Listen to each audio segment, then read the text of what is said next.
नमस्कार और स्वागत है। आज हम एक ऐसे टॉपिक पर बात कर रहे हैं जो शायद आप सोच रहे होंगे कि ये तो बड़ी उम्र की बात है, पर ऐसा नहीं है। हम बात कर रहे हैं युवाओं में हाई ब्लड प्रेशर की। जी हाँ, ये अब सिर्फ बुजुर्गों की समस्या नहीं रही। हमारे पास एवरब्लिंक हेल्थ केयर का एक लेख है जिसका टाइटल है युवाओं में उच्च रक्तचाप एक साइलेंट खतरा। तो आज हम इसी साइलेंट खतरे को समझने की कोशिश करेंगे कि ये जेन जी और मिलेनियल्स में क्यों बढ़ रहा है और हाँ, इसके बारे में क्या किया जा सकता है। तो सोचिए जरा, किसी यंग पर्सन के लिए सबसे बड़ा हेल्थ रिस्क शायद वो नहीं जिसे वो महसूस कर पा रहे हैं, बल्कि वो जिसे वे बिल्कुल महसूस नहीं कर रहे हैं। तो चलिए पहले ये समझते हैं, ये हाई ब्लड प्रेशर, उच्च रक्तचाप आखिर है क्या चीज। सीधे शब्दों में कहें तो हमारी आर्टरीज यानी धमनियों में खून का प्रेशर लगातार ज्यादा बना रहना। हम सबने सुना है नॉर्मल रीडिंग 120/80 mmHg से कम होती है। ऊपर वाला नंबर सिस्टोलिक, जब दिल धड़कता है, और नीचे वाला डायस्टोलिक, धड़कनों के बीच का प्रेशर। लेकिन अगर ये रीडिंग लगातार 130/80 या उसे ऊपर जा रही है तो वो हाई ब्लड प्रेशर है। और खतरनाक बात यह है कि शुरू में अक्सर कोई लक्षण नहीं होता, पता ही नहीं चलता। तो सवाल ये उठता है कि आखिर ये हो क्यों रहा है। युवा पीढ़ी में इतना क्यों बढ़ रहा है। आजकल का स्ट्रेस एक वजह है क्या? हाँ, स्ट्रेस तो बिल्कुल एक बड़ा फैक्टर है। अब देखिए ना, आर्थिक दबाव, करियर की चिंताएं, फिर ये हमेशा कनेक्टेड रहना, डिजिटल दुनिया, ये सब शरीर में ना हार्मोनल बदलाव लाते हैं। और ये हार्मोन सीधे ब्लड प्रेशर बढ़ा सकते हैं। और ये अकेला नहीं है, ये अक्सर दूसरी आदतों से भी जुड़ जाता है। अच्छा, जैसे कि सिडेंट्री लाइफस्टाइल, मतलब बैठे रहने वाली आदतें। आजकल रिमोट वर्क बढ़ा है, स्क्रीन टाइम बहुत ज़्यादा है, फिजिकल एक्टिविटी कम हो गई है। इससे क्या होता है, हमारी जो खून की नलियां हैं वो सख्त होने लगती हैं, अकड़न आ जाती है, और इससे सिस्टोलिक प्रेशर बढ़ सकता है। और खाने पीने का उसका भी असर होता होगा। बिल्कुल, बहुत बड़ा असर। फास्ट फूड, ये एनर्जी ड्रिंक्स, प्रोसेस्ड स्नैक्स, इनमें सोडियम हद से ज़्यादा होता है और फाइबर वगैरह कम। ये सीधे दिल की सेहत के लिए ठीक नहीं है। और फिर नशीले पदार्थ भी हैं, सिगरेट, शराब, दूसरी दवाएं, ये सब हमारे वैस्कुलर सिस्टम पर बुरा असर डालते हैं। और इसमें फैमिली हिस्ट्री जेनेटिक्स का भी कोई रोल होता है? जी हाँ, बिल्कुल। आनुवांशिकी मतलब जेनेटिक्स काफ़ी महत्वपूर्ण है। अगर पेरेंट्स या करीबी रिश्तेदारों में हाई ब्लड प्रेशर की हिस्ट्री रही है तो जोखिम बढ़ जाता है।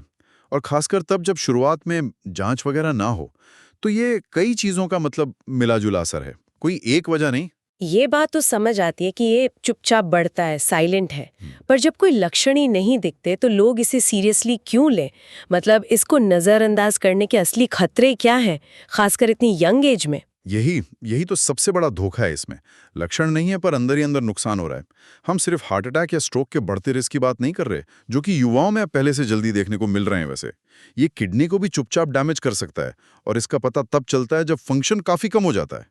अरे बाप रे, किडनी पर भी असर? जी, और आंखों पर भी असर पड़ता है। एक कंडीशन है हाइपरटेंसिव रेटिनोपैथी। और शायद सबसे चौंकाने वाली बात, रिसर्च में देखा गया है कि जिन लोगों को 20s में अनकंट्रोल्ड हाई ब्लड प्रेशर था, उनमें मिडिल एज यानी 40s या 50s में सोचने समझने की क्षमता, कॉग्निटिव फंक्शन में गिरावट देखी गई है। ये तो वाकई गंभीर बात है। दिमाग पर भी असर। तो फिर इसे कंट्रोल में रखने के लिए युवा करें क्या, खासकर जब जिंदगी इतनी भागदौड़ वाली है आजकल? देखिए, सबसे जरूरी है प्रिवेंशन, मतलब शुरुआत में ही रोकथाम। और इसके लिए कुछ ठोस कदम उठाए जा सकते हैं। पहला और सबसे जरूरी, रेगुलर ब्लड प्रेशर मॉनिटरिंग, साल में कम से कम एक बार। और अगर रिस्क फैक्टर ज्यादा हैं तो और जल्दी। Okay, regular checkup. दूसरा, लगातार एक्सरसाइज। हफ्ते में कम से कम 150 मिनट की मॉडरेट एक्टिविटी का लक्ष्य रखें। 150 मिनट सुनने में शायद थोड़ा ज्यादा लगे। क्या इसे छोटे हिस्सों में बांट सकते हैं? हाँ हाँ, बिल्कुल। रोज 30 मिनट कर लें, या दिन में 2 बार 15-15 मिनट, वो भी काफी है। बस कंसिस्टेंसी जरूरी है। तीसरा, डाइट। हार्ट फ्रेंडली डाइट अपनाएं, मतलब नमक कम, पोटेशियम ज्यादा, फाइबर वाली चीजें, फल, सब्जियां, साबुत अनाज। हम्म। और वो स्क्रीन टाइम वाला स्ट्रेस, उसका क्या? हाँ, वो भी जरूरी है। स्क्रीन टाइम से होने वाले स्ट्रेस को मैनेज करने के तरीके ढूंढें। बीच बीच में ब्रेक लें, थोड़ा ध्यान कर लें, या बस बाहर टहलाएं। 5वां, शराब और स्मोकिंग से बचें या कम से कम बहुत लिमिट में करें। और आखिर में, अगर डॉक्टर दवा लेने को कहते हैं तो उसे नियमित रूप से लें, क्योंकि कभी-कभी सिर्फ लाइफस्टाइल बदलने से काम नहीं बनता, दवा की जरूरत पड़ सकती है। सही है। तो मतलब ये सब कदम उठाना एक तरह से अपनी सेहत में इन्वेस्ट करने जैसा है।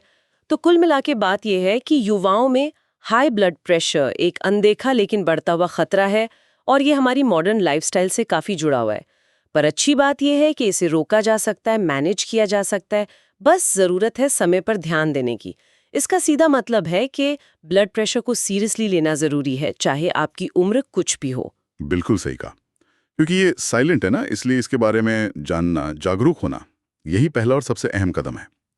अगर हम इसे थोड़ी बड़ी पिक्चर में देखें तो भविष्य की कई गंभीर बीमारियों से बचने की शुरुआत आज की इन छोटी-छोटी अच्छी आदतों से ही होती है। हाँ, और जाते जाते एक सोचने वाली बात छोड़ जाते हैं। जिस तरह ये सारे lifestyle factors, stress, diet, exercise आपस में जुड़े हैं, तो क्या शुरुआत में ही ब्लड प्रेशर को एड्रेस करना, उसे कंट्रोल करना सिर्फ हमारे दिल के लिए ही नहीं, बल्कि आजकल के इन प्रेशर के बीच हमारे ओवरऑल वेलबींग, हमारी मेंटल हेल्थ और रेजिलियंस के लिए भी एक बहुत जरूरी कदम हो सकता है? क्या कहते हैं?